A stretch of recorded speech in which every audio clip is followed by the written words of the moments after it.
Nightcrawler, of course, has the ability to transport or teleport himself at will, so that he can move from one spot to another whenever he wants, and he just leaves a little puff of smoke behind.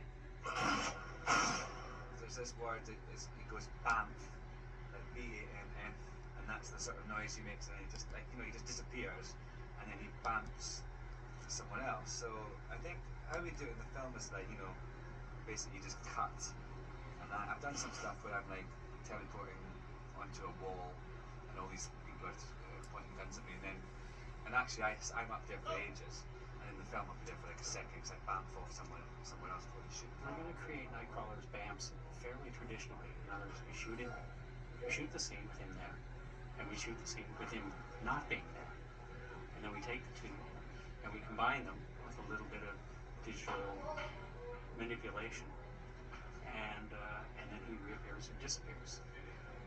All of that's been created digitally, not doing anything practically on the set.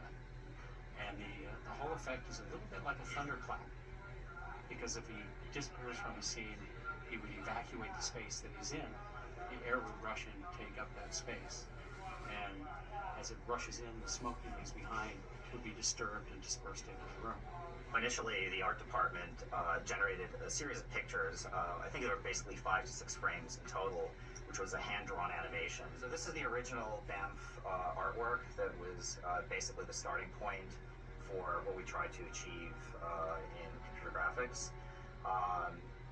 Really, it's about a 5 or 6 frame series of drawings followed by a very crude particle animation. So on the first frame, this is the image of Nightcrawler with no processing. On the second frame, we started to see the smoke moving outward from him, his body kind of tearing away from itself. Then on the next frame, that progresses slightly. Then on the next frame, big change, we start to see the smoky guy in the center. You kind of still see his eyes right there, and starting to kind of collapse inward. And then even further, immediately he disappears, and by the 5th or 6th frame, he's this bunch of smoke that lingers. And that's the original Bamf. Most of our technology was actually based on fluid dynamics for a water simulator. We found that through our research that it gave a very nice quality and a very fluid quality to the smoke that was immediately recognizable as smoke, but also more dynamic than, let's say, a puff of smoke would be. It begins in a series of layers that represent first the blast outwards smoke from where his body was.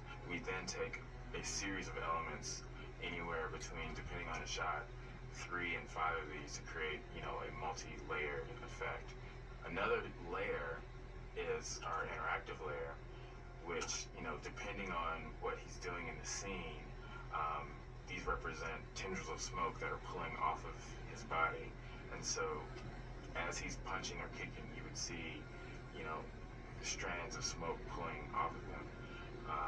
And the color, it actually we pull part of his actual color to color the smoke. So there's 2 sets of colors. There's the dark smoke that represents the blast, and then there's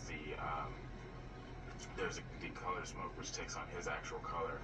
And so these kind of elements, when combined in the comp, create a look similar to this. So you can see here, there's a combination of black smoke with smoke that is colored to his body that he interacts with. The combination of all these, create the Bamf effect.